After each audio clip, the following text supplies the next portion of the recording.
Assalomu alaykum, aziz futbol muxlislari. Siz Tratfotball kanalidasiz. Bugun yana 13-yanvar kuni bo'lib o'tadigan eng muhim futbol uchrashuvlari bilan tanishtirib o'tamiz.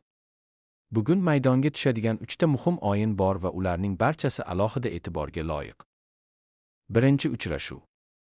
U23 Osiyo Kubogi 3-tur bahsi. Bugun O'zbekiston terma jamoasi Janubiy Koreya jamoasiga qarshi maydonga tushadi.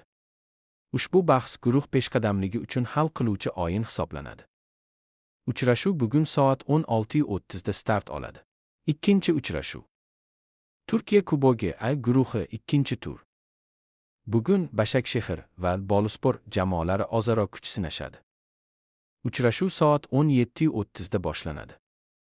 Ushbu bahsda hamyurtlarimiz Eldor Shomurodov va Abbosbek Fayzullayev maydonga tushishi kutilmoqda.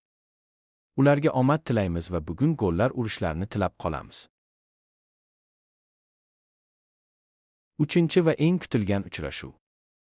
Angliya Kubogi yarim final bosqichi birinchi o'yin. O'yin 13-yanvardan 14-yanvarga o'tar kechasi soat 1 da bo'lib o'tadi. Ushbu bahsda Newcastle City va Manchester City jamoalari maydonga tushadi. Bu o'yinda hamyurtimiz Abduqodir Husanovga alohida omad tilab qolamiz. Agar video sizga yoqqan bo'lsa, like tugmasini bosishni unutmang. Kanalimizga obuna bo'ling va futbol olamidagi eng so'nggi yangiliklarni biz bilan birga kuzatishda davom eting.